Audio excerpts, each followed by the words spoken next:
తెలంగాణ రాష్ట్ర వ్యాప్తంగా పేరుకుపోయిన ఆరోగ్యశ్రీ బకాయిలు చెల్లించాలని డిమాండ్ చేస్తూ తెలంగాణ నెట్వర్క్ హాస్పిటల్స్ అసోసియేషన్ ఆధ్వర్యంలో వరంగల్ ఐఎంఏ హాలులో విలేకరుల సమావేశాన్ని వైద్యులు నిర్వహించారు. ప్రభుత్వం నుండి క్లెయిమ్లో రానందున అన్ని ఆరోగ్యశ్రీ నెట్వర్క్ ఆసుపత్రులు తేదీ 10వ తారీఖు జనవరి 2025 నుండి ఆరోగ్యశ్రీ రోగులకు చికిత్సను నిలిపివేశాయని తెలిపారు.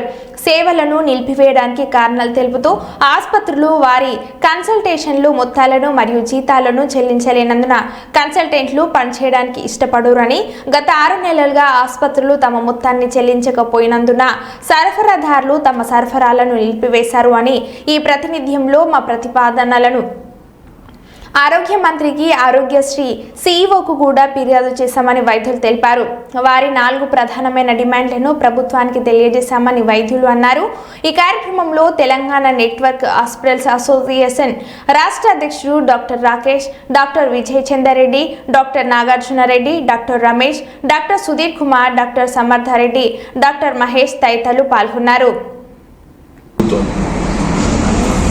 ప్రధాన డిమాండ్స్ ఏంటి అంటే ఏకపక్షంగా ఉన్న మెమరాండమ్ ఆఫ్ అండర్స్టాండింగ్. ఎప్పుడు మెమరాండమ్ ఆఫ్ అండర్స్టాండింగ్ అంటే ద్వైపాక్షికంగా ఉంటుంది. చిన్నగా 11 పేజీల ఎంఓయూ ఉంటుంది.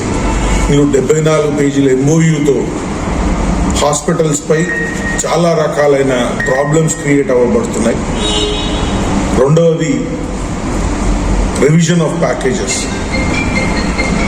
ఆరోగ్యశ్రీ పథకం వచ్చిన నాటి నుంచి ఇవాళటి వరకు, అనగా 2008 నుంచి 2024 వరకు అదే రేట్స్లో సర్వీసెస్ ఇవ్వడం అనేది జరుగుతోంది. దాన్ని ఈ ప్రభుత్వం కొంచెం మెరుగుపరుస్తూ రివిజన్ అనేది మొదలుపెట్టింది. రివిజన్ ప్రాసెస్ ఏదైతే మొదలుపెట్టిందో అందులో తీవ్రంగా తెలంగాణ నెట్వర్క్ హాస్పిటల్స్ ఏవైతే ఎక్కువగా ఆరోగ్యశ్రీ సేవలు డిస్ట్రిక్ట్స్లో ఇస్తాయో వాటికి తీవ్ర నష్టం అనేది జరుగుతోంది. అది కాకుండా దాన్ని కంప్లీట్ చేయాలన్నది రెండవ డిమాండ్. మూడవది పేరుకుపోయిన బకాయిలు ఏవైతే ఉన్నాయో చాలా ఇబ్బందికరంగా హాస్పిటల్స్కు తయారయ్యాయి.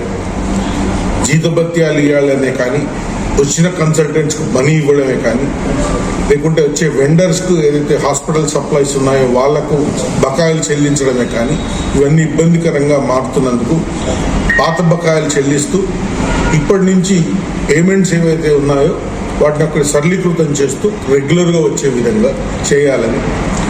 ఇంకొకటి ఏంటంటే 4వ ప్రధాన డిమాండ్ ఏంటంటే ఆరోగ్యశ్రీ అనేది పేదవాడికి ఉన్న పథకము.